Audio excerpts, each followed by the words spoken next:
Yes. Yes. Everyone, There's just too much money.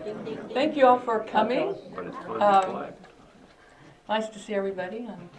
Spring is springing, right? Pretty soon. We're all gonna, a new season is coming, so it's nice to see you here. We've been real fortunate the last two presentations to have David Sorrick here with his great knowledge of currency and coins, linking all that knowledge with our local history and a lot of other history through the ages, and it's made it so interesting. His presentation today is called Discover Your Treasures. And David, I was thinking about that in terms of the treasures that our immigrant ancestors brought over here. They would bring currency, from Italy, lira, France, francs, German marks. They would bring that with them. A lot of times they keep it as keepsakes for their children or their grandchildren, so they would put it away in boxes and in closets. And it was so exotic to see that currency and to listen to a little bit about where they came from. And not only them, but then I was thinking in terms of the veterans that have, for World War I, World War II, that have, fought overseas. One was my father.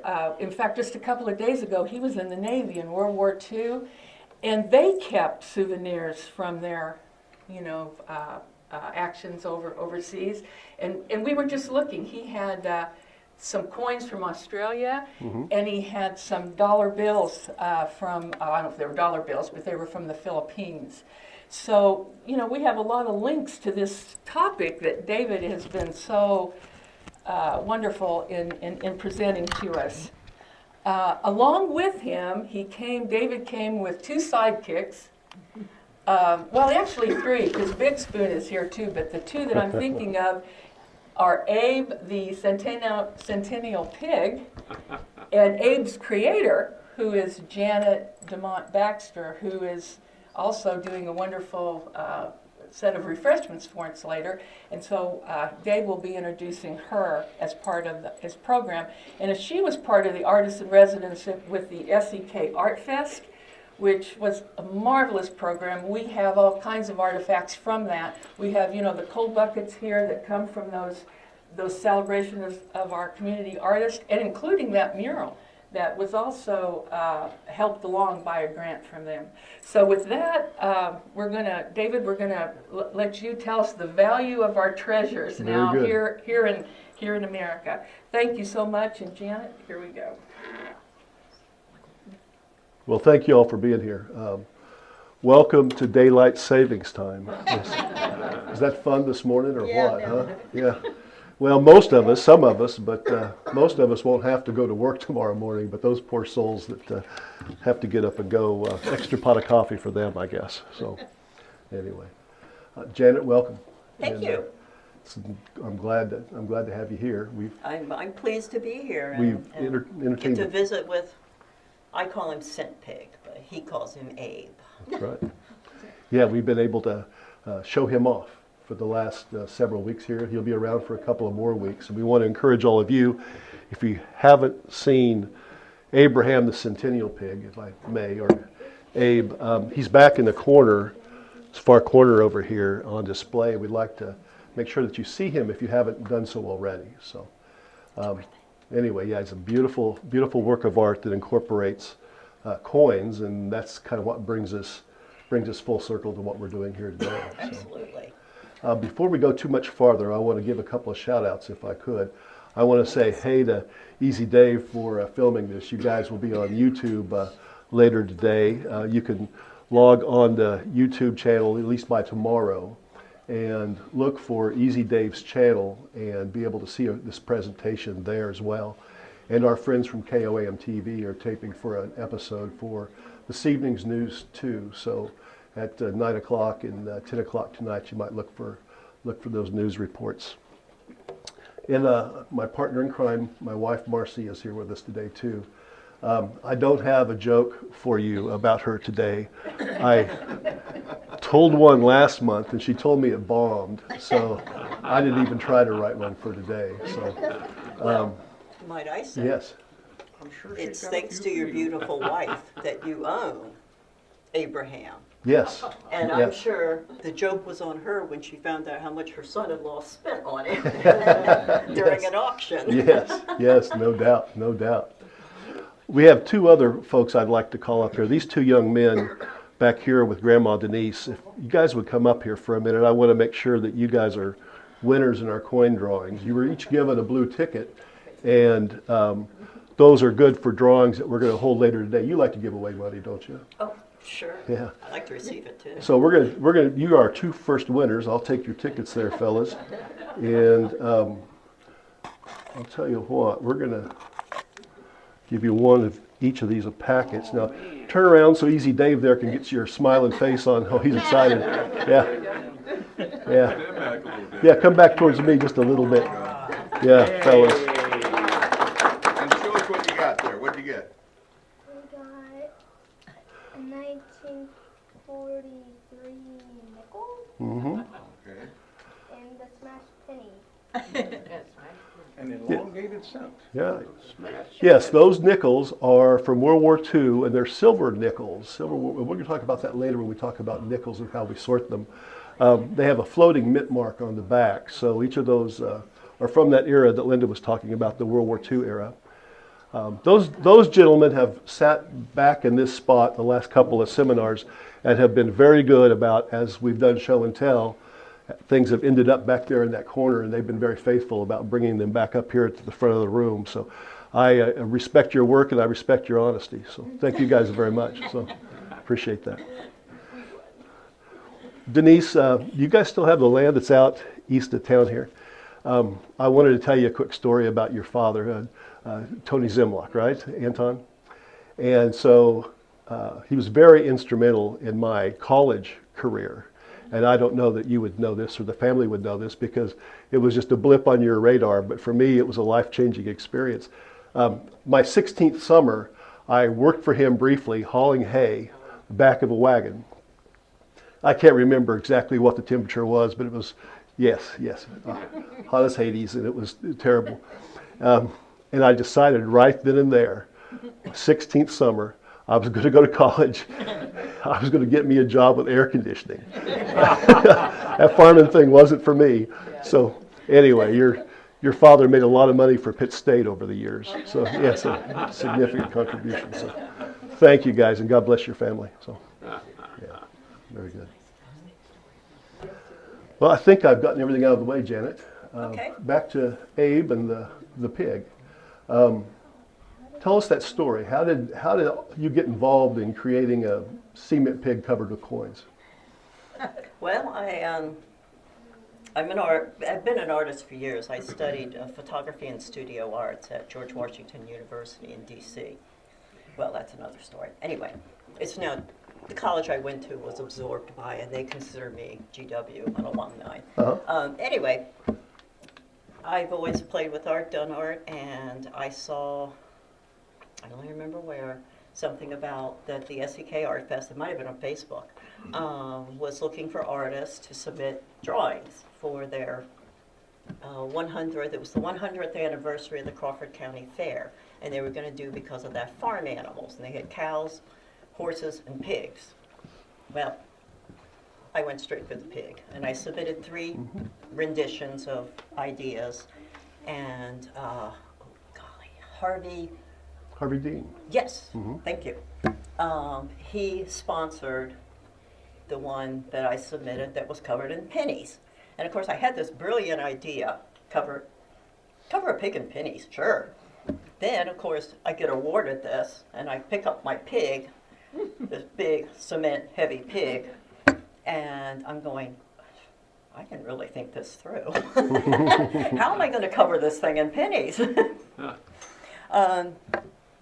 Anyway, a friend of mine happens to make jewelry, and she had this tool that some jewelers or that you can buy. Actually, I picked up another one at Michael's even, and it's a big square steel thing, and it comes with 2 objects, I would call them, with different sizes. One has a bottom this big, the other one's this big, and it's kind of like domed or rounded, and a thing on top which you smash with a hammer, and you put your penny in the bottom thing, which has 2 different sizes, and you take your hammer and pound, penny out. Take your hammer and pound, and I don't know that you guys can tell, but I still have a swollen wrist from all of the pennies and dimes that I pounded, because the funny thing is also, sometimes I had to, once they were domed, they wouldn't fit in the spot because it wasn't a smooth surface.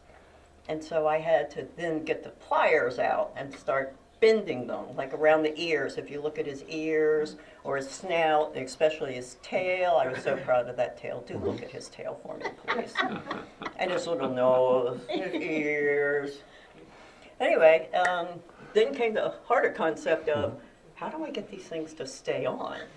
So I tested various glues, and luckily the lady, the cement objects were from the place out in Girard that does all of lawn cement ornaments, and she gave me a something that didn't work out. It had air bubbles in it for me to play with, and it was actually a lizard, but it worked. And so anyway, he got spray painted in copper. I painted his base and brought him back inside and started working on him. You didn't use just any pennies. You had to source particular I did. pennies. This was another thing I didn't 2016 realize. that we're talking about. It was 2016, and I didn't realize you couldn't just walk into a bank and say, can I buy like 20 rolls of brand new pennies? No. And some said, well, go to a national bank. They might, because most banks just take pennies from other banks that have been given to the coin security people.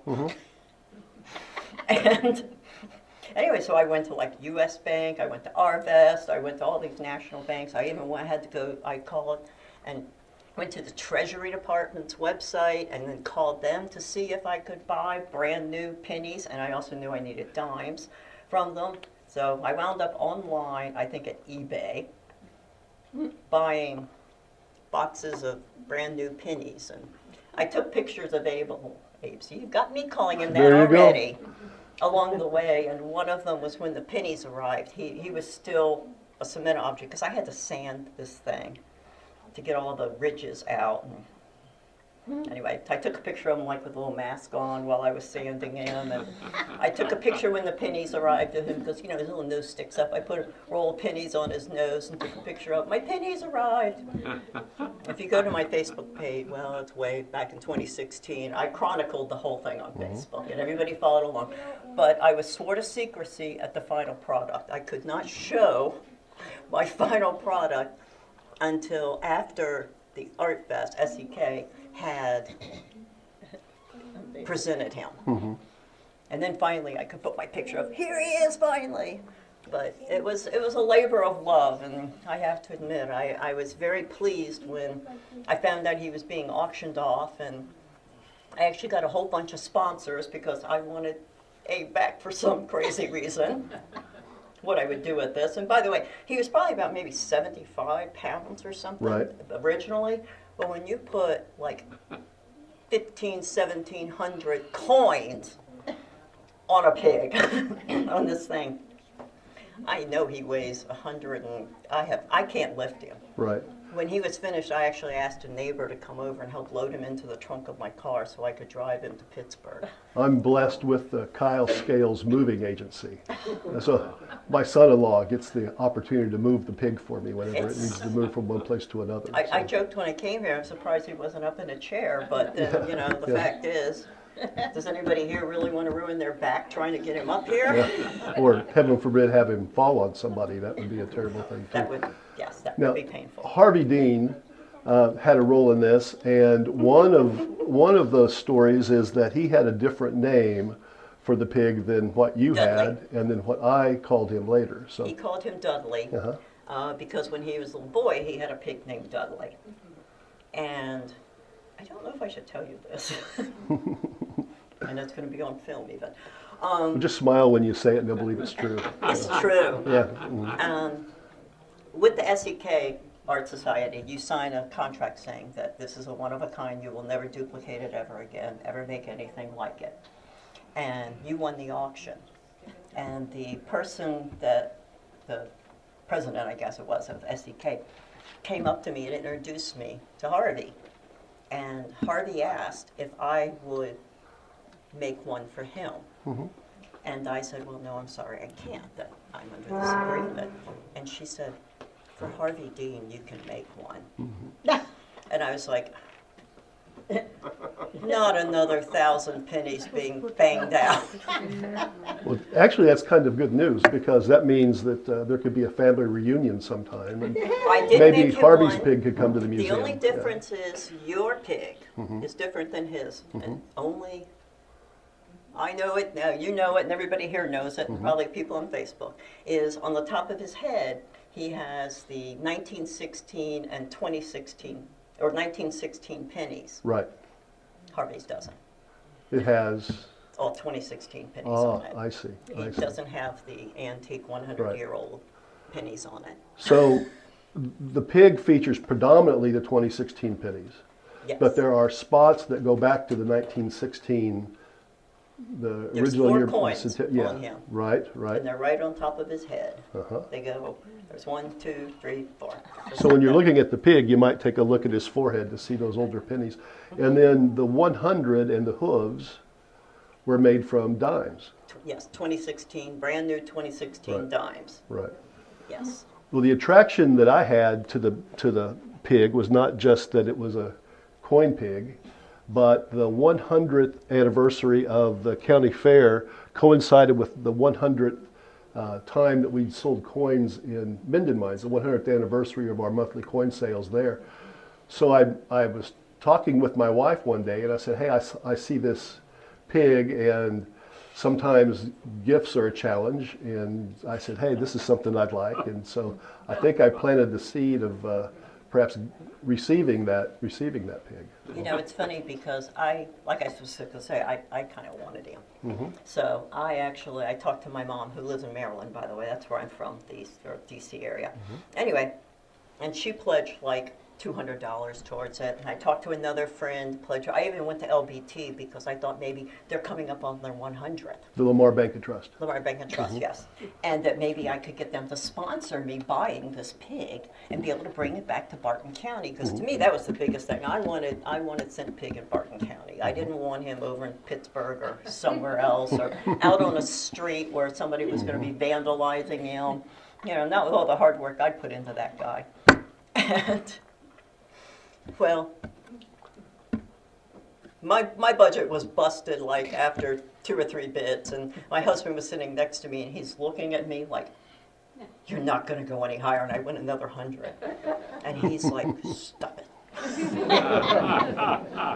So I just sat on my hands and then listened in awe as the bidding, because it was a bidding war between your son-in-law and Harvey, because he wanted that pig. He decided that he wanted it in his office where it had been, and so he wanted it back. And that was the thing, is the sponsor seat kept the pig for like a month or something, month and a half before it was transferred over to the fairgrounds. So he had the pig with him. And they got attached. They did. Yeah. But you know how you can He's get like that. attached He's now. charming. He's, You know. he's, Sure. he is. So anyway, that's kind of Abe's story. Yeah. Yeah. And Scent Pig, and 1 cent piggy. Yeah. it is. I've been waiting for one of you guys to say cent. Yeah. Yeah, that's the name that I gave him was Abraham the Centennial Pig, with cent in capital letters, and the play on the whole, because I like puns, you know, like dad jokes, you know. Well, and that's what actually, when I submitted the drawing, is I did like, I think it was a blossom pig, a flower pig, and there was another one. Oh, it was a high style pig. I had her in heels. Right. And then I named this one Cent, C-E-N-T, so Centennial being with the cent. Right. And that's how, and then, so I just started calling him Cent because, And Abraham, because Abraham Lincoln's on the pity for. of course, he's you know, covered in Abe. cent. Yeah, so perfect. So, great. Well, I met you not through art or money, but through food, right? Well, actually, you met me through money yeah, originally. well, right. Well, I mean, because my father passed away, and he was Sure. a huge coin collector. And my mother divvied up the stuff, and so I brought the list and the collection to him, to Dave, to appraise and then sell for me. And he did a very good job, by the way, if you ever Oh, need thank you. that service. You had a restaurant I did. in Lamar on the north side of the square, right next to the Chamber of Commerce building. Yes. And I had dinner in there and lunch, and I think you did almost like a farm to table kind of thing. You did your own cooking. Yes. This wasn't And we always had off fresh, the back of the truck, but right. it was. Always fresh ingredients, the chicken salad, which there is some of the chicken salad later, was fresh chicken breasts, cooked, shredded, and mixed, and everything was always fresh. I think maybe the only thing we really didn't do fresh might have been another treat coming up was tuna, because just buy in the can. Sure. It's a little hard to come by I in Southwest couldn't go Missouri. out and catch any and reel it Right. in, and it's a lot harder out here to find. And you catered a lunch for us when we were served on the chamber board, and you catered. Catered lunch I once, so that's- catered lunches several Right, times so- for them. They were good about using the restaurant next door. And you still cater, so shameless do so. plug here that you're willing to cross that Barton County line and come over to Crawford County if. Sure. Yes, that's right. Absolutely. So, That's- right. Absolutely. I do some catering and lots of desserts, cakes. I'm always being Sure. called on for desserts, cakes, and cheesecakes and cakes. But I love doing all things. And it's kind of like I tell people that as my life has transitioned, I've kind of gone from the physical art, although I still love to get my hands dirty at art. And there are just times I say, I've got to do something crazy and create. But most of my creative energy now is in the culinary world. Mhm. And I just love to create things. And lucky for you all, she's provided the treats and snacks for after the seminar here today, and we'll do a little reception back there, and you can talk coins and pigs and art and food.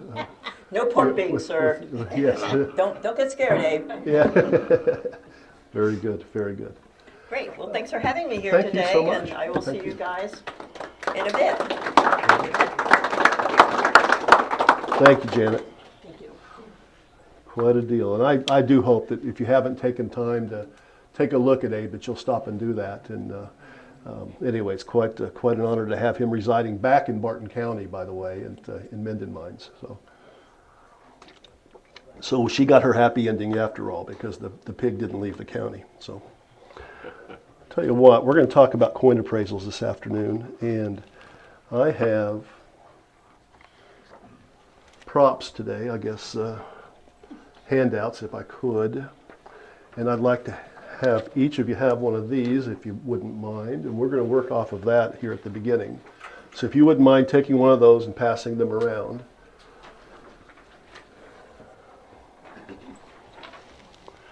I'll give a moment there for those to circulate while I talk about a completely unrelated topic here, if I may.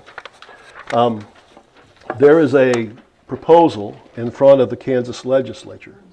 A bill's been introduced to allow the use of gold and silver as legal tender in the state of Kansas. This has been done in a few other states around the country now. And this is just a continuing effort that we've made on part of the hobby to bring silver and gold kind of back into use and step away, if we can, from the Federal Reserve dollars. So, probably in the last 5 years, we were successful passing a bill and enacting into law a sales tax law in Kansas that removes sales tax from the sale of silver and gold bullion. And the next step then would be to allow that to exchange, as it has in the past, as money, constitutional money, if you will. And that is kind of esoteric and probably doesn't catch too many people's attention, but for us it's important. And I wanted to show you something else. I brought a little show and tell for you about how practical that might work in Kansas. This is a system that's been adopted in other states. States like Nevada and Utah, New Hampshire. There are a couple of others, and there's laws pending in many states about this. I'm going to pass around a gold back, and this one is particular, thank you, to the use in the state of Utah as voluntary money. No one's going to pass a law that says you can't spend your dollars. but the law would allow transactions in silver and gold. And this is one of the solutions that's come up in other states. So this is a Utah goldback. And this note actually contains 1/1000th of an ounce of gold and would replace, as legal tender, the dollar bill. So you might take a peek at that as that comes around, and that's kind of the practical outcome of that. If you want to learn more about that, I'll be glad to talk to you about that later. But I wanted to show you kind of a practical example of what may come from that state law if it's successful here in Kansas. Voluntary money, it doesn't trade currently other than as a collectible, here or in the state of Missouri. But they're more and more popular, and you'll see them more frequently when you're basically involved in the hobby of coins. So we're going to start with this handout, and it says 10 steps to prepare for a coin appraisal. One of the most frequent questions that we get, of course, is what's the value of my coin collection? Or how do I figure out the value of my coin collection? Or how do I go about disposing of my coin collection? And we've created a handout here for you with some practical tips about how to approach that particular problem. And then we can drill down on some particulars here in just a minute. So number one is you've got to gather everything up and get it located in one place. Frequently when I have introductory conversations with folks, I ask them what they have, and they say, well, Grandpa had or Daddy had or whatever, a little bit here and a little bit there, and we inherited something from the aunt, and we've got some stuff that we've saved out of circulation here. And we always encourage people to gather that up and get it into one place.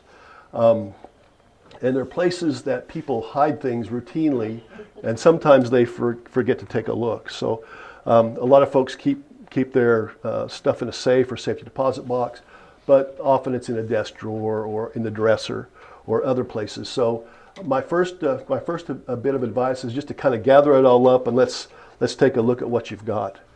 Usually, if you've inherited a coin collection, there are price guides and reference books that collectors had too. So include those, gather those up, and put them all in one place. And then the second step is actually to take a look at what you've got. Frequently, people will pass a coin across the table to me, and they say, I don't know what this is. Can you tell me more about that? And gladly we will. But if you simply read the coins, you can quickly figure out what country they come from, and if they're American coins, what denomination they are. Sometimes people collect things from other places, other countries, and the language is different and the whole bit. But if you'll just simply take a look at it and ask yourself a couple of questions. Can you describe it to me? Like if we're on a phone conversation, can you tell me about it? Or can you sort it? Can you gather it into piles? What does it look like if you try to do some grouping and that kind of thing? We encourage folks to take a quick inventory. Now you don't have to laboriously list every particular coin. Some people do. Some people have very exquisite systems, very, very detailed systems about how they approach that. They've got binders and software programs and all of that kind of stuff. But simply take a picture with your phone if you can. We did an appraisal for a bank, and this particular bank had a unique situation.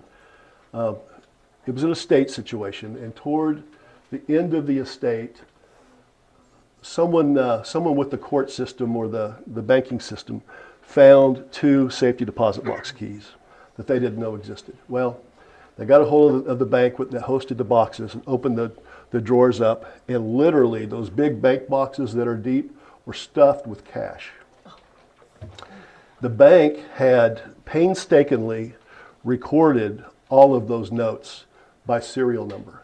Very, very elaborate, data system in terms of how that they were going to track the value of those particular notes.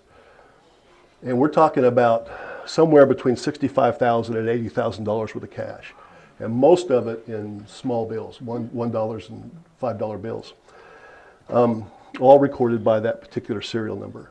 And they had their method to their madness, but talk about an elaborate system that wasted a whole lot of time. They had this system, and they were reporting back to the court, so I guess that's what they needed. I'm not suggesting you do anything like that at all. Sometimes when you talk to people about an inventory, it's kind of overwhelming. But basically, a photograph on your cell phone often will serve as a pretty good idea of what you've got, particularly if something comes up missing or rearranged. You're able to account for it that way. Another question that we get frequently is, well, this coin is dirty. What do I do to clean it up? And we always advise folks not to do that. Now, there are professional conservation services that would gladly part you with your money to be able to clean that coin up for you. And they do it in a way that they think that other folks don't know, or that it can preserve the value of the coin. And they do a pretty good job. But my adage is, don't clean but dust. You know, it's easy to typically repackage something. Grab something like Ziploc bags or small boxes and sort your coins into those. Please don't use rubber bands or paper clips, because there's problems associated with those over time. Both of those deteriorate and cause damage to those coins. So once you've kind of got it all gathered up and you're starting to do your inventory and you're taking a look at it, what you don't want to do is throw anything away. Don't throw away boxes or certificates or any of the paperwork. Even the receipts that someone had, keep all of that for reference as well. It'll come in handy later. Particularly when you sit across from us and you've stumped the band. You know, we're trying to figure out where this came from and you know what its purpose is or what its value is. It's certainly helpful to have that stuff. And you can reduce the value of your coin collections by removing the government packaging, like proof sets and mint sets. If you throw away the certificates or throw away the boxes, you'll do harm to the value of that stuff as well. Gather it up and pack it. Pack it like you got to move it. Some people say, well, it'll fit into this container here and we're going to stack it all in there. And they go to move it, it's too heavy to move. So think about that. Break it down into smaller boxes, smaller packages that can be gathered up in that way. Then make sure that once you've gathered it all up, that you hide it again. Don't leave it on the kitchen table. Don't leave it where it's exposed to people coming in and out of your house, because that's one of the opportunities for it to disappear. Those are crimes of opportunity. If it wasn't sitting out in the open, people would know that it was there and it won't disappear. But make sure that you remember where you put it, and make sure you tell somebody else about where it's at. So often hear stories about, we bought a house and we found these coins, or so-and-so passed away and we're cleaning out the house. Underneath the bed we found a box. A fellow came to me with a coin collection that had a little bit of water damage. Showed me the collection. We made a thank you so much. Once again, I appreciate your honesty and integrity, young man. Had this water damaged coin collection. And at the end of it all, we settled up. We made an offer. He accepted the offer. And he just started chuckling. And it was like, what's so funny? He said, well, I bought a rental house. I knocked out the bathroom wall, and I found this coin collection stashed behind the old tub.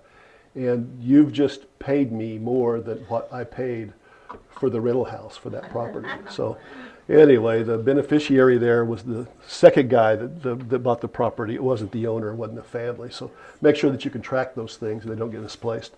Then make sure that you act upon that. Call us, make an appointment, that kind of thing. And please, if you can, keep that appointment or call us if there's a problem with that, and we'll gladly reschedule.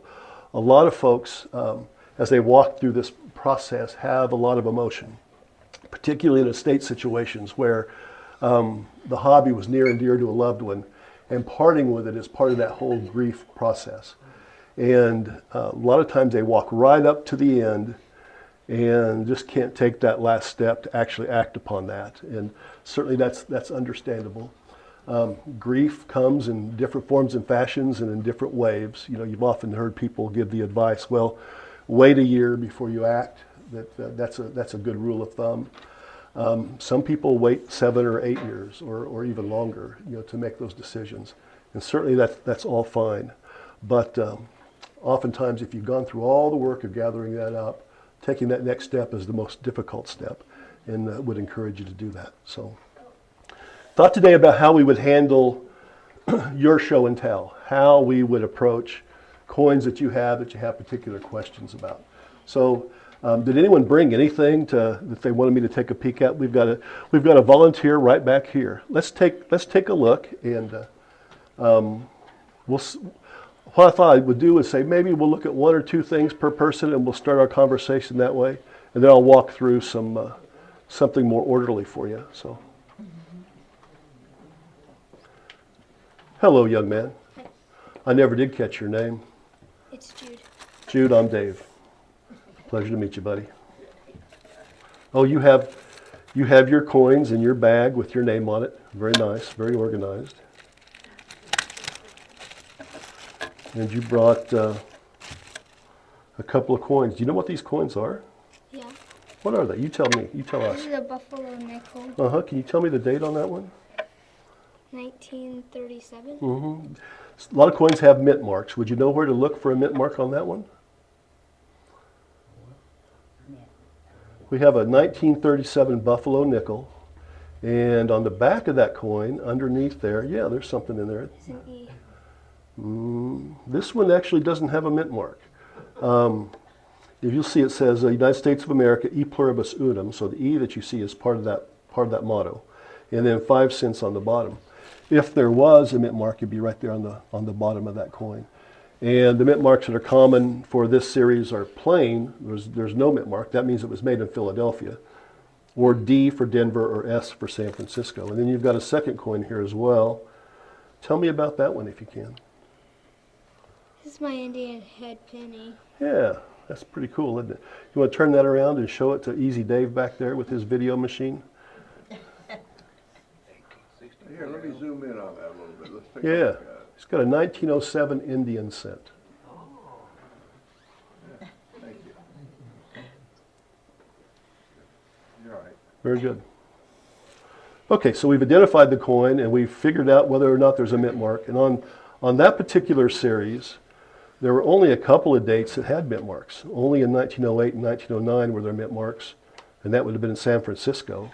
And that would have been on the back of the coin, at the very bottom of the coin, just like with the buffalo nickel. But in 1907, they just made one Indian penny, and it was from Philadelphia. So now that we've identified it, and we've looked for a date and a mint mark, then the next step would be to grade that coin, to put a particular grade on it. And it's going to be a little difficult for me to explain this to folks, but let's start with your Indian penny there. And can you see any detail? Can you describe that to me, Jude? I see some kind of like some roughed up around it. Okay, okay. Yeah. Well, it features an Indian with a headdress with feathers. Do you see much detail in those feathers? Yeah, kind of. Yeah, some of that, don't you? And then there's letters around the outside that says, United States of America. perfect, yeah, and you can read that easily, right? Yeah. And then if you look around the outside of the coin, we call that the rim. It's separate from the rest of the coin. It stands out, doesn't it? Yeah. And then the reverse of the coin, what do you see there? 1 cent and a reef and a shield. Right, perfect, perfect. Well, when we grade coins, we're looking at those details, and we're looking to see how much of the original coin is left before wear. And I'm just going to kind of cut to the chase here, if I may, but that coin would grade like a good 4 on our scale. Now, what we do is we use a scale of 0, or basically 1, to the number 70, and 70 being perfect. And most coins that circulated of this era are just like this. They wear down after a lot of use to about that grade. It's not a bad grade. It's just a lower grade piece. You know, a cent, if I could, Paul, was a lot of money at that time, and it got spent a lot. You know, pennies today, we don't spend them very much. It's common to see shiny cents, nickels and dimes in your pocket because we get the change and we throw it in the piggy bank or whatever. But at this point in time, a penny was a lot of money. And now we've got our buffalo nickel, and we need to put a grade on that one, don't we? So what do you see on the front of that one? I see feathers, 2 feathers. Okay. He has a headdress as well, and feathers in the back. There's a buffalo in the back. 5 cents on the bottom of the Mhm. ground. Right?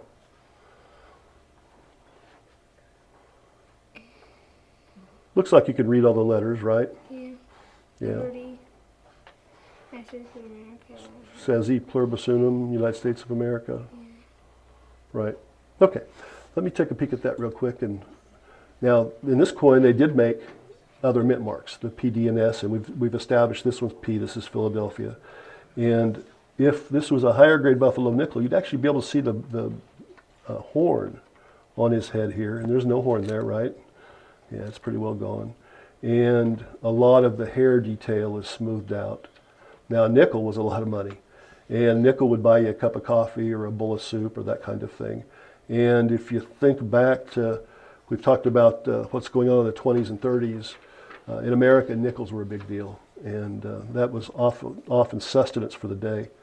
This coin will grade about a very good. So a very good would be about an 8 on our 70-point scale.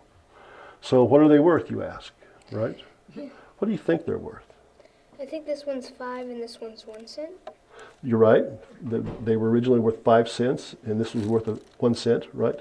What do you think in today's dollars those might be worth? Probably about up to $100. Probably. Oh my goodness! You're my man. You're my man. I hate to break it to you. That's the hardest part of my job, is to tell people the truth. You know. That coin could be worth $1, $1.50, $2 perhaps. And your Indian penny worth about the same. So that's about the value of those. And I use that as valuation just to tell you, if you went to replace them, that's about what you would have to spend to replace them. You see, we can do appraisals in lots of different ways. So the word appraisal means different things to different people. And a lot of time I like to start with, if you were to lose that, unfortunately, and wanted to replace it, what would you have to spend in today's market to replace that? And that's the basis of my appraisal on those.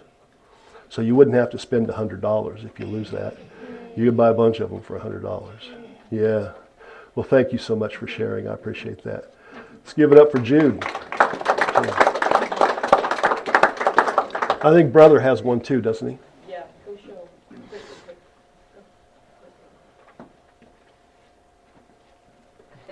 And what's your name, young man? Dylan. Dylan, and you've done a nice job of putting your name on the bag as well. Very good. It's a pleasure to meet you, by the way. I'm Dave. Well, you have a couple of Indian pennies, don't you? What can you tell me about those? There's a different number. Yeah, that's right. Very good. And that's the date. And this one has a date of 1907. That's a long time ago, isn't it? And 1893. Oh, that one's even older. Pretty nice. Well, we've already talked about Indian pennies, and they didn't have any mint marks until 1908 or 1909. So we don't have to look for mint marks on those. We just kind of have to look at the coins. What do you think about those? You like those? Yeah. Well, my advice to you is they're about the same as your brother's. So this one actually grades a little bit nicer. This one here, the 1907, is a little bit nicer grade than what your brother had. This is like a very good, and his was a good. But your 1893 is a little lower grade. Now see the difference between the color on those coins? This one's kind of a dark chocolate brown kind of color. And this one's coppery and shiny and that.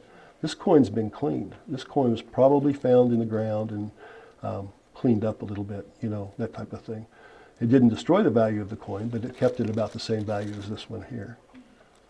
See how this one has a little bit of dirt and that kind of thing around it? See that? That's all right. You leave it just like that. That looks just perfectly fine to me. Okay? Well, thank you for sharing. You want to turn around and give Easy Dave there a wave on the camera?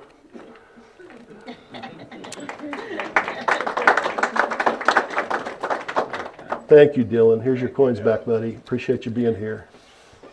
Let's talk about pennies first. That's the most common coin that we see. So as we're sorting, you're going to find commonly 3 or 4 different kinds of pennies. You're going to find the common modern penny that you have that has a memorial on the back. And I'm going to tell you, You can probably put those in the piggy bank, or you can drop those in the bank and spend those. Those are probably new enough that you're not going to find anything of collectible value there. And then we go a step back, and in 1958 and older, they had wheat pennies, which was a wheat stalk on the reverse of the coin. Those should be kept. Those are keepers. Most common wheat cents might be worth 3 to 5 cents, but there are exceptions. And if we have examples of exceptions here or something, we could talk about that. We probably won't put a value on those coins for you today, but we can point you in directions of how to find the value of that, or we can talk about it privately. Then you go back before that, and you get to these Indian pennies like the young men shared with us here. And those are commonly found in collections as well. We did have 1 cent coins before that. They were large cents, and those were made from colonial times all the way up through the 1850s, I guess. So occasionally you'll find a couple of those. And you say, well, what's a large cent look like? It looks like about a half a dollar. It looks like a copper half-dollar. It's that big. You see, money was denominated by the content of the metal and the weight. So at that point in time, about a penny's worth of copper would have been about the size of a half-dollar. Today, a penny's worth of copper is less than the size of a 1 cent coin, which is why we don't use copper in our pennies anymore. That's kind of the gamut that you're going to find in your U.S. pennies. Nickels are interesting. Nickels are one of the most commonly collected coins. They're beautiful. These old buffalo nickels, beautiful coins. I don't know that I would call Liberty Head nickel beautiful, which is the series before, but certainly a classic appearance. The buffalo nickel is very, very difficult series to collect. It can be a little expensive, but it's very, very nice when it's well done. So you've got your common Jefferson nickels that are in your pocket now, and we've used that same design since 1938. There are a couple of better dates in those Jefferson nickels. I would point you to 1950D, 1950 Denver, as one of those keys, and then that series of war nickels that have silver in them with the large mint mark in the back as the ones that you would keep from that series. The series before that, the Buffalo nickel we talked about. The series before that, the Liberty nickel, had an old stylistic Morgan design going back to 1883. In our first discussion here, we talked about the 1883 coins that were gold-plated and used as counterfeits to pass for $5 bills. And we touched a little bit about that in that presentation. Before that, we had what were called half dimes, silver half dimes. And so the nickel actually gets its nickname from the composition of the coin, but that started out as a silver piece.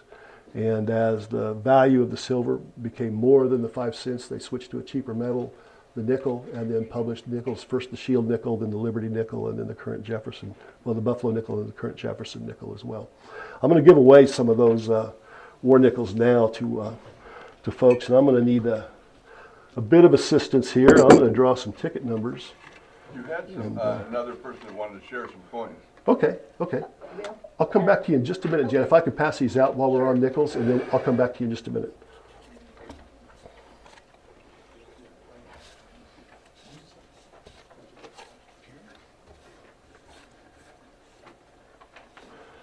Well, I'm afraid whoever owns number 763 is going to be disappointed because I have your tear list here, so I'm going to trash that one. You're not going to know how lucky you weren't.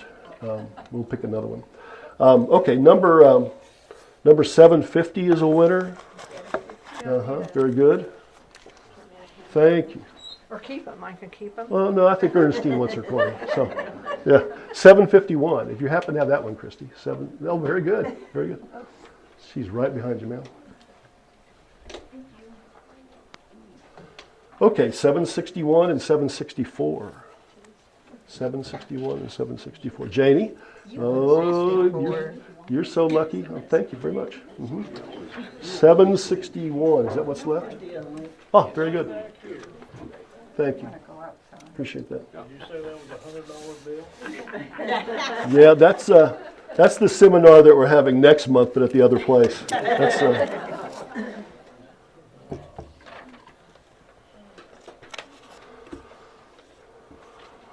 Oh my goodness. 760 is a winner. 760.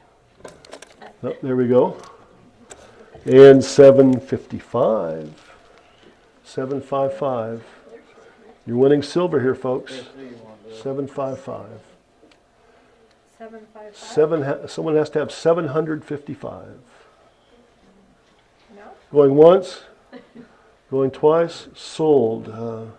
747. Hey, it's me. The spoon's a winner. There's some gas money to go back to Blue Mount on, buddy. 762. Very good. Is that Kathy? Is that? Mm-hmm. 752. 752. Oh, right there. You don't have to pass it this time. You can keep that one. Mhm. 745. 745. Mike's a winner. Thank you. Uh-huh. 744. Is that you, Sharon? What's with the family thing?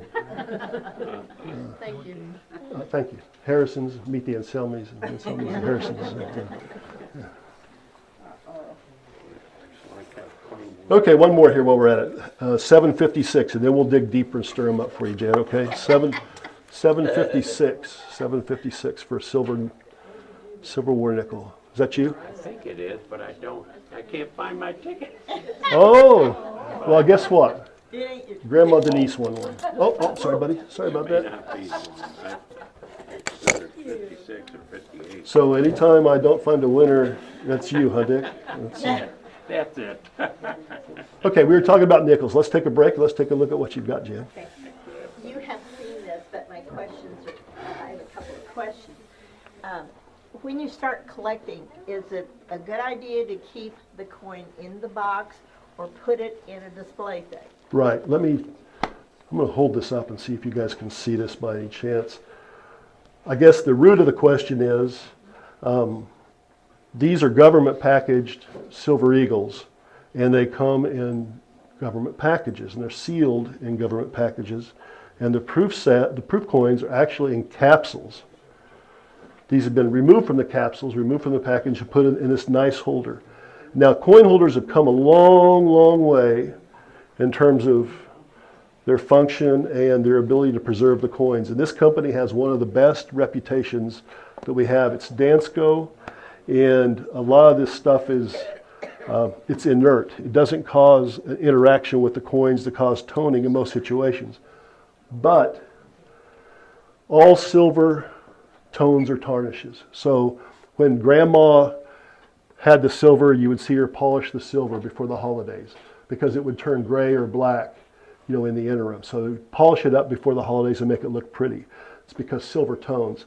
These coins exposed to sunlight and air will start to turn colors. And I think that's the nature of your question is some of these have begun a toning process around the outside edge. To a collector, toning can be good or it can be bad. In essence, it's in the eye of the beholder. Beauty is in the eye of the beholder. Do you like your coins blast white, or do you like them with the original tone and they haven't been cleaned, they haven't been touched up, just as they should be left as that? So what's your preference? Unfortunately, in this series, we're talking about Silver American Eagles. So they made these from 1986 to current. A highly collectible series that typically purchased directly from the mint. They're better off left in the original mint packaging. So when we're talking about our 10 steps, and we talked about keep all the boxes and the certificates of authenticity and your receipts and the whole bit, typically these coins are better left in the government packages, and it will avoid some of this discoloration that's kind of problematic for you here. So the match of this one in terms of value, Jan, is matching it to a buyer, to a collector who likes those tone coins and respects the fact that you didn't clean them up and left them in that holder. I have a second question too. Sure, okay. Let me one more point if I could. We use a price guide called Coin Dealer's Newsletter, or we call it the Gray Sheet by nickname. Back before it was a magazine, it was a publication, it was Gray Sheet, so we call it Gray Sheet. And it lists values for coins. In the Silver Eagle series, it lists 3 or 4 different values. One of them is just a raw value. What is a generic Silver Eagle worth? And then they have a category for the ones that are in government packaging. Original government packaging means the box and the certificate and that kind of thing. And then of the 2 grading services that are predominant, and they've graded thousands and thousands of Silver Eagles. And it's not uncommon at all for you to be able to find, we call them slabbed coins with a third-party authentication and grading service from either PCGS or NGC, the 2 most common grading services. So how do we assign a value to a Silver Eagle? Well, we know in our price guide alone we have 4 different choices to make there. And those are basically monitored transactions to receive those numbers. That's actual money trade in hands that determines the value in those publications. So that's how we would try to find an appraisal value on something like that. And another question, ma'am? Kind of along the same line. Mm-hmm. I was in a club several years ago when I started collecting these, and then I got out, and now I'm back in it again. Mm-hmm. How does Congratulations, by the way, you're making a great treasurer at our Joplin Coin Club. So. Mm-hmm. Thank you. As soon as I know everybody's name, I'll be fine. But as somebody starting back at it again and forgot everything else she learned before, I know Redbook and like even going on Etsy or eBay or Numismatist, those are all retail values on coins, if I'm not mistaken. Right. So how do you find as a collector of retail sales opposed to going back to your club and saying, oh, this is only going to sell for wholesale, not retail? Right. It's a great question. How do you strike valuation and the nature of the appraisal? What's the purpose of the appraisal for? Gray Sheet, the Coin Dealer Newsletter, which is now the magazine, the subscription for that is approximately $350 a year. So your casual person probably isn't for one coin appraisal going to subscribe and go through all that expense. But that was originally designed to be a wholesale price guide. But like anything else, it becomes democratized, and folks realize that when that's the language of the coin dealers, the guys with the money who are trading to buy these things to place them with retail customers, they want to buy the book and they want to use the book. And so we have a language, it's called back of bid. So basically your Gray Sheet gives you a bid and an ask, and a lot of times coins trade at a discount to that. So then there are common courtesy among dealers to provide inventory to other dealers. It operates at a certain percentage, say 70% of bid or 85% of bid. So you can start to plug in some of those formulas and get close to what you think a dealer might be able to offer to you. Etsy that you mentioned, and this is only going to YouTube and no one's watching his channel anyway, right? So I'm not going to get litigated. It's probably the least appropriate one for us to use. Etsy allows people to determine their own values and put it out for sale. eBay too, but if you look at eBay and look at actual prices realized, the stuff that has sold, you'll be able to see what common market is on that one. And that one's available at no cost. Some of the others, PCGS, NGC, the grading companies, you have to have a membership and you pay a fee to have access to that data. So Redbook. Redbook's a very popular guide. I recommend a Redbook. A Redbook is an annually published book in different forms that gives great detail on, yes, thank you so much. There's a 2023 issue there, spiral bound copy. Great detail, great history. You can read all about all the coins. But the price guide part is not accurate because that 2023 was published about a year ago. The 2024s will be in the shop next month. So they publish them ahead of time, and they basically are retail guides. Yeah. So what I want as a coin auctioneer, I want you sitting in the audience with a red book buying the coins that come up for auction. See what I'm saying? Yeah. So that's market value, and it's certainly a good guide, but it is on the retail end of things. So you can't go wrong by buying by Red Book, and not everybody's able to buy like a coin dealer in terms of market presence and that kind of thing. But yeah, that's a very educated question, and I appreciate that one so much. So It will tell you those coins which actually have an extra value, as opposed to those that are of little or no value. yeah, gives you information May like, not, might not be the right value, but it is a relative value. perfect. Yes, that's a great way of describing it. It'll give you mintage numbers. We talked before here about whether we can tell survivability or not, and we really don't have much of a handle on that. But at least you'll be able to look at which ones are common and which ones are not. And as always, it's the last ones that fill the album that drive the value of those sets. So in that series that you showed us here with the Silver Eagles, there are a couple of dates that are particularly important. Early on, the 1986, which is the first issue, has a higher value. And then 10 years later, the 1996 has a greater value, lower mintage, and kind of the series had kind of fallen out of favor with collectors at that point in time. So people didn't get all of their yearly updates. And then as it got momentum and we were doing more yearly updates, we realized that 1996 was a tough date, 1994 is a tough date, and there are others.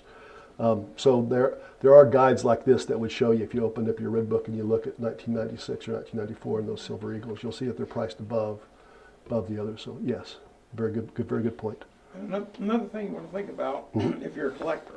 Right. If you see a coin or a piece of currency that you like, and you're looking at your guide, and it's a little overpriced, but it's something that you really, really want to add to your collection, don't be afraid to pay just a little bit more, because you may not come across that piece again. You may get home and go, I really should have bought that. I really want that piece, and then you can't find it again. So if it's just a little higher than what your guide says, but you really want it, go ahead and get it, because if it's something you really like, that's all that matters. I saw my wife step out of the room. Is she left already? When we were buying furniture for a house, finding that right piece of furniture that fit in that room. Anybody relate? Can you relate to this? You come across something you like, you better buy it, because you think about it and you go back a month later, it's not going to be there. It's the same thing with this collectible stuff. If you really have an itch for it and you found it and it's available to you, you probably ought to go ahead and pull the trigger. And in the auction business, I've watched folks lose a fortune over 50 cents.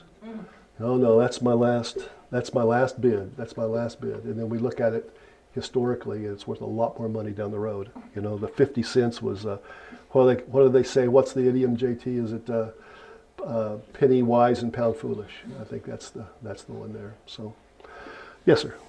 How critical is handling the coin? Oh yeah, good job. And that was part of the rub with the silver dollar collection, the Silver Eagle collection that we just looked at. To have those removed from the government holder, the government packaging, and placed in there required someone to manipulate the coin. They had to handle the coin. And we recommend the use of cotton gloves to do that, to hold the coin on the edge, not pinch front to back, but on the edge of the coin. Try to do it in a clean environment. Don't sneeze on the coin and those kinds of things, which are common problems that have. The use of staples scratches a lot of coins when they're packaged, repackaged. So handling is very, very important, particularly when you're handling new material. Now, the older circulated stuff, like the young men had, those coins have been touched thousands and thousands of times. It's not going to hurt anything with those to touch those, but these new pieces particularly, they've got to be handled gently.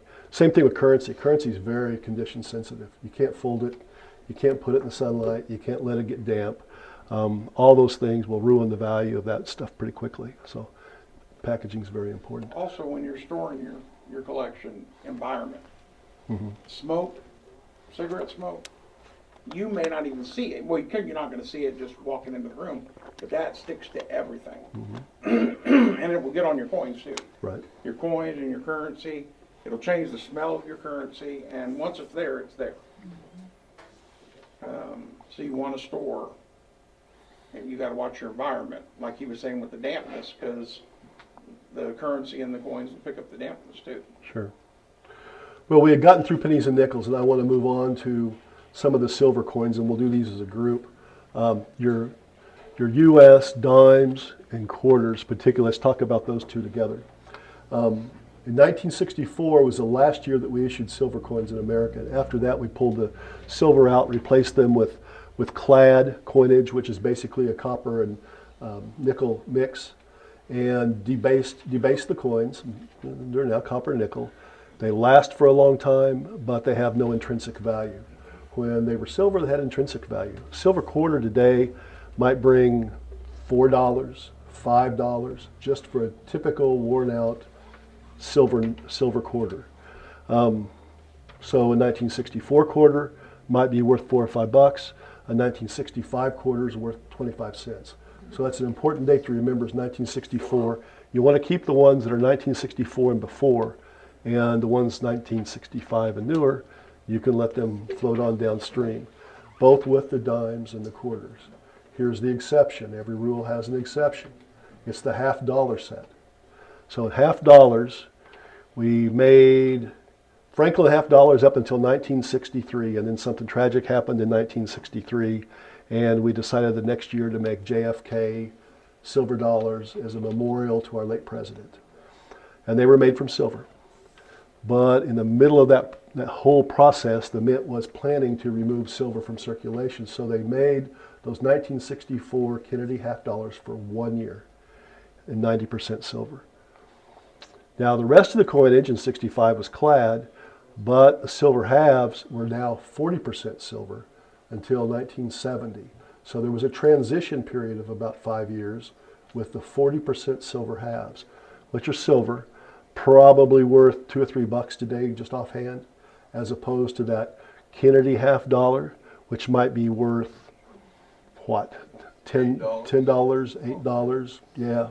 So quite a difference. So worth the half as much as the 64 half. So halves are a little bit different. After 1971, they're all clad, and I would tell you, if they're in your pocket and they've been circulated, just move them on down the stream. Halves don't circulate very well. Some of them are very shiny, but still there's not much value with those. So now we've helped to sort through the typical pocket change that you've got, and I'll make some comments about modern coinage if I could. We can't seem to get away from making dollar coins. We never use them, but we make them. And we made the Eisenhower dollars from 1971 to 1978 to transition away from silver dollars in the slot machine business. So if you're in Vegas in that period of time, instead of using silver dollars, although you would still see them occasionally, those were being pulled out of circulation, and they're being replaced with just a minor adjustment to those slot machines with the Eisenhower dollars. We have a few of those on display over here so you can see them. They're the same size as the old silver dollar, but they're not silver. With a couple of exceptions again, the government made some silver sets, specially packaged in government packaging. Those are 40% silver and have more value. But the typical Eisenhower dollar that you see is just base metal. We picked that up again in 1979, and for 3 years, maybe 4, depending on how you look at this thing, we made Susan B. Anthony dollars.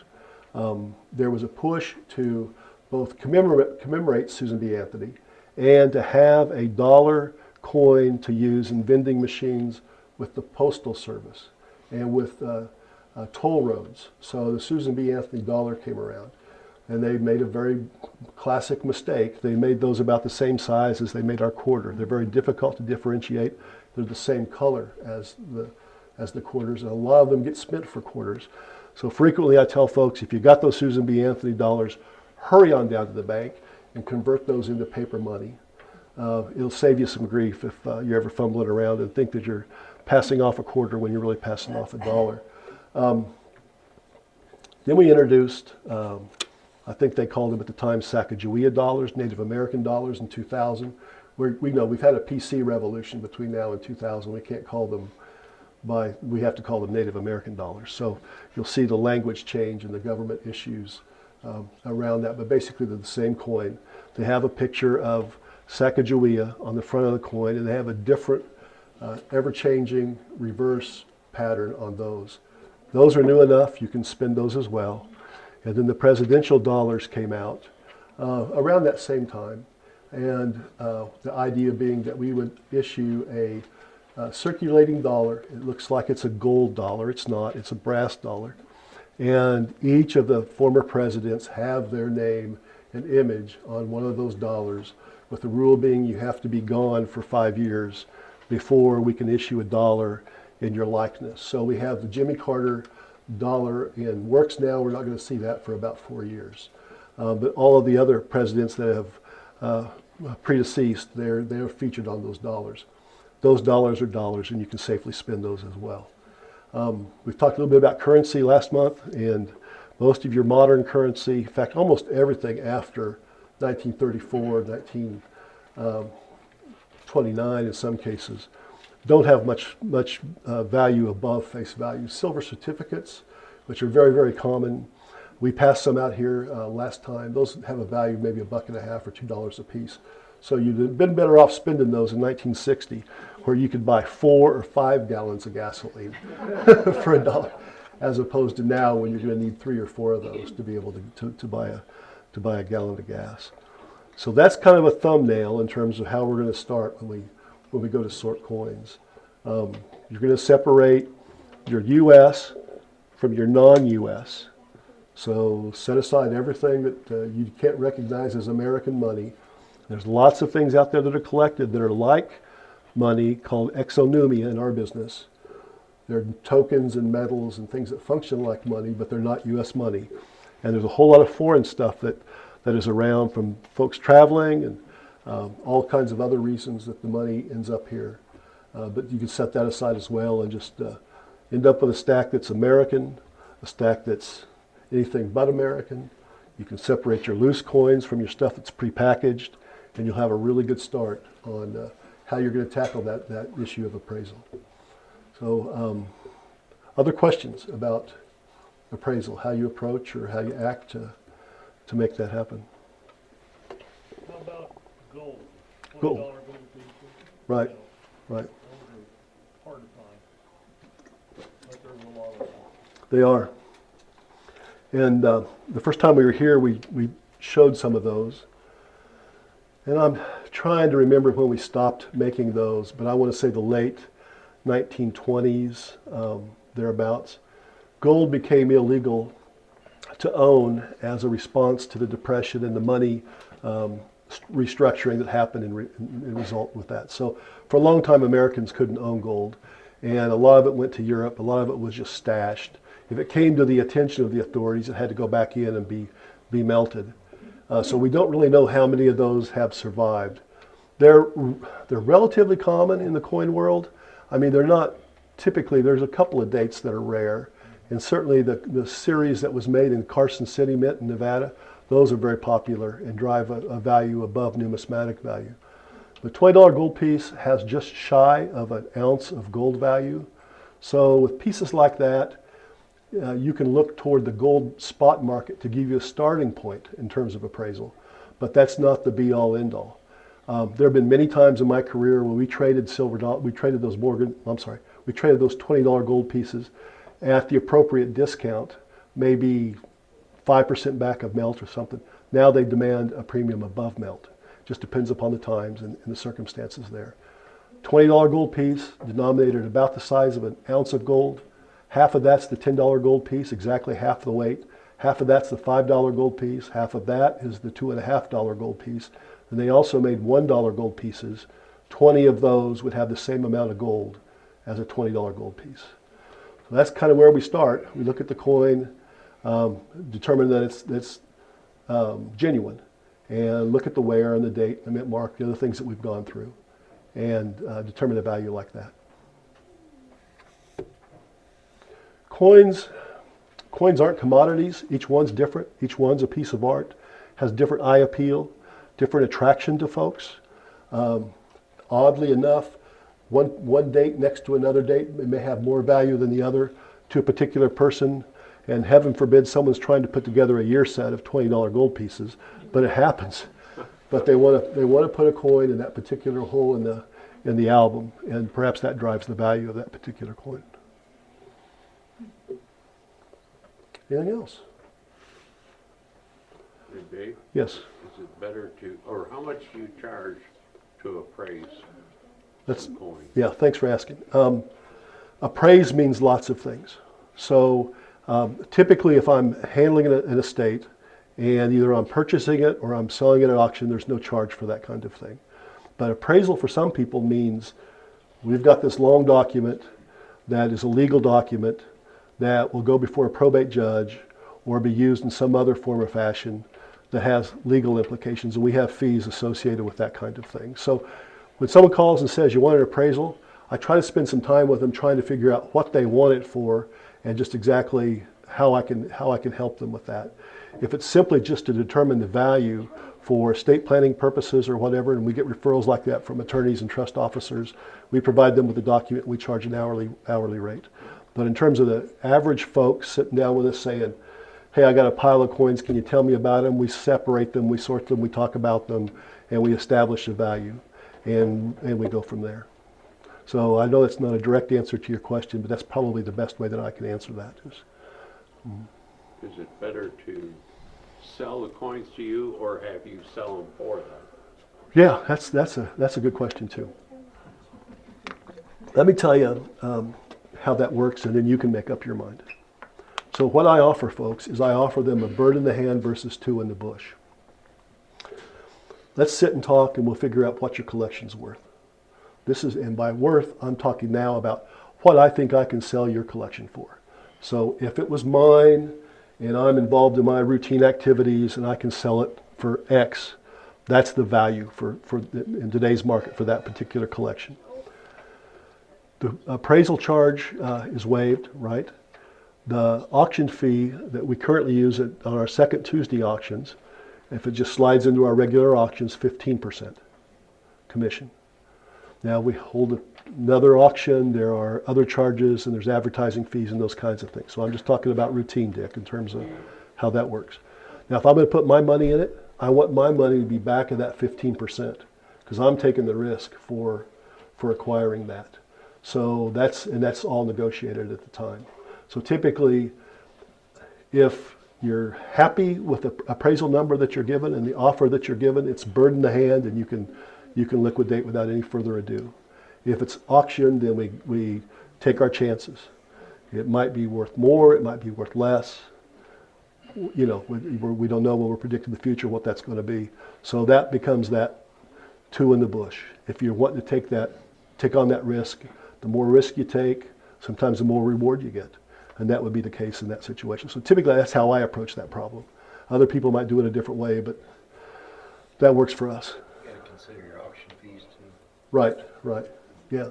Yeah, the commission that we charge is a straight 15%. In other auction situations, we charge different rates.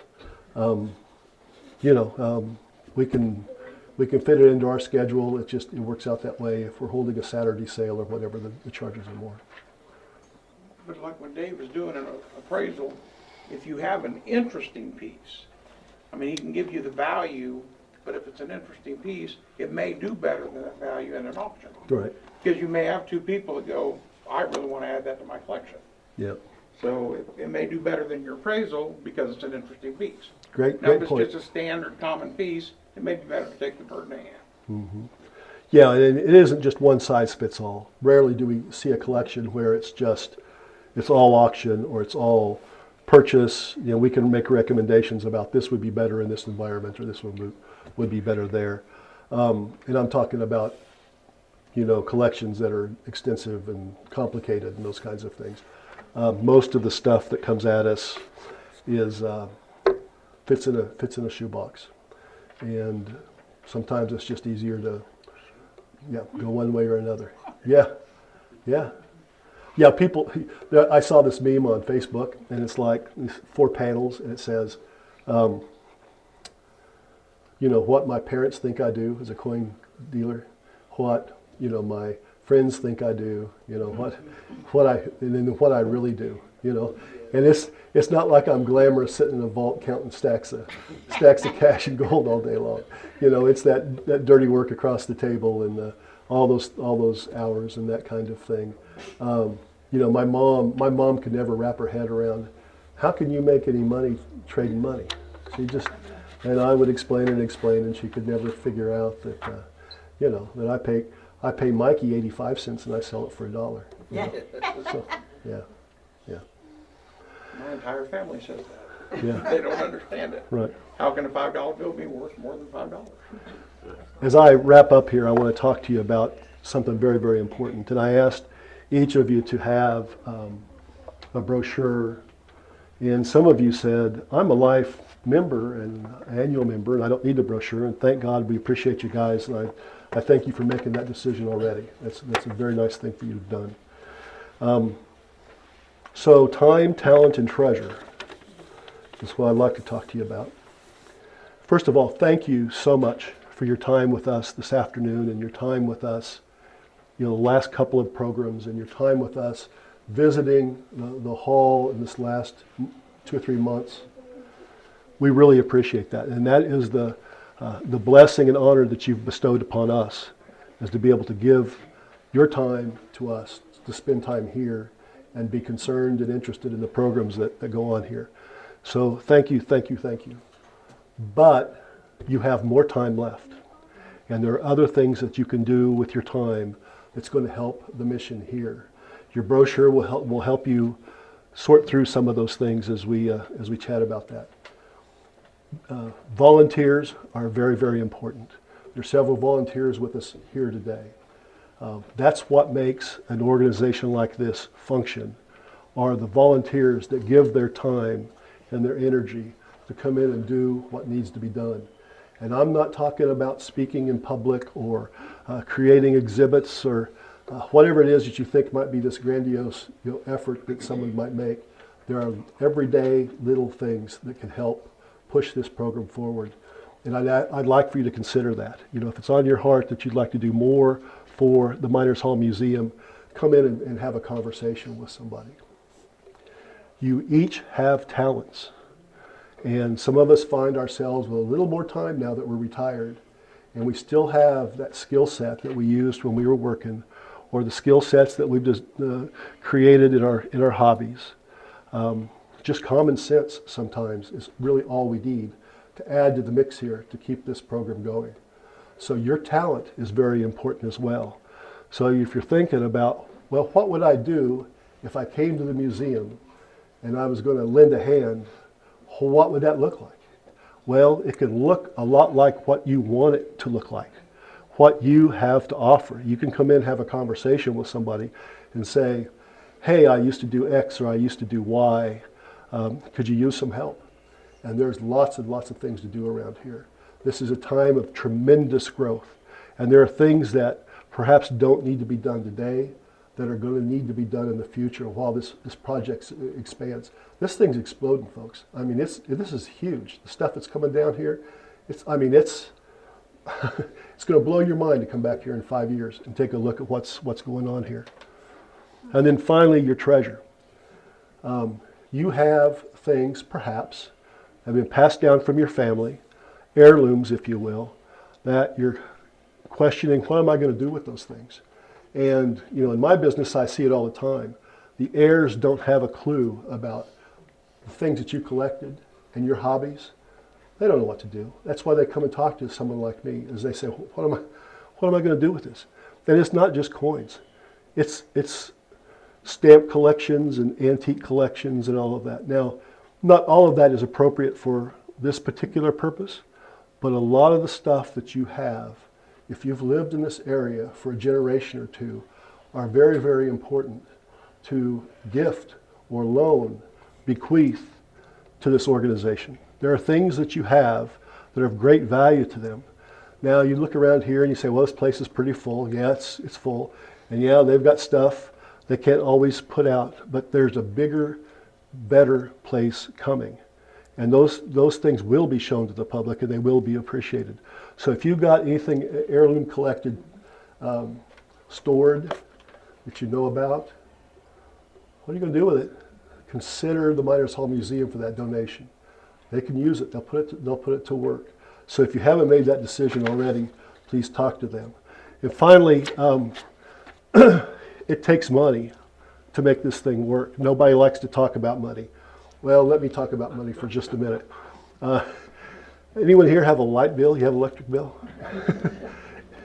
I have no idea what they pay for electricity here, but believe me, they write a check, right? They have a phone bill. You know, they have all kinds of regular ongoing expenses just like you do, but probably on a greater scale than what we have. So just a little bit of help on a routine basis is going to help with that. Your memberships, your annual memberships, your life memberships, all help to offset some of those costs, but that stuff is on an ongoing need. You know, we've talked about big checks, and now that's a big number, right? That's a big number. But you know what? That money's spent already. Maybe not actually out of the bank. Maybe it's not actually in the bank yet. But it's devoted to a particular cause. And it's going to be spent on that purpose. It's not going to be spent to keep the lights on and that kind of stuff. That's a whole different category. So the downside of seeing press about these grants and all the changes, people see big numbers like that bounced around and they think, well, that organization's rich. They don't need my donation. I can only give $25 or I can only give a $500 gift, that kind of thing. Believe me, those gifts are very, very important to what we do here. So please consider that too. So I've talked to you repeatedly about time and talent and treasure. And just like I told you with the appraisals, that last step is to act. You've thought about it, you're pondering it, and it's time to probably put that in play. With that, I just want to thank you guys for this opportunity. It's been wonderful, and invite you all to stay around. We've got a buffet back there for you all. Please have a snack. It's daylight savings time. It'll help you make the transition. Thank you, Linda. Hear it once again for David Sorrick. Thank you. I think he's our number one fan, our number one museum fan. Thank you, David, for all the good press and all the presentations. There are some newsletters here too, that we have some old newsletters that you may want to take if you haven't been a member. That's part of the membership is to get a newsletter every quarter, and so there it is for your taking. Also, I'm up here to announce the next second quarterly that is coming April 1st. It's our Little Balkans Cold Camp theme, and we're focusing on McCune. And McCune is not a cold camp, but it certainly was a hub in Cherokee County for a lot of cold camps that surrounded it. So our hosts for that event are Morgan Bouchard Zimmer and Dick Roniker. So please come out and be able to see the exhibits they're going to be putting up starting April 1 through June. And we'll have some programs for you for each one of the months following. David mentioned some big projects coming up, you know, through spring, summer, please check Miners Hall Museum Facebook. You know, that is always very current. Phyllis keeps that current, and we have some big projects there. You'll get to hear about the drag line, see where we are with that. You'll get to hear about our fundraiser coming April 1, a night in New Orleans, if that's of interest to you. If you want to come listen to a Zydeco band and eat shrimp, and it sounds like a wonderful Southeast Kansas kind of event. So please do that. And again, we'd like to thank David. Please talk to him later, ask him any other questions you may have, and please come to this wonderful buffet that we have that Janet has set up. Thank you again very much. Thank you. This is yours. Okay, thank you.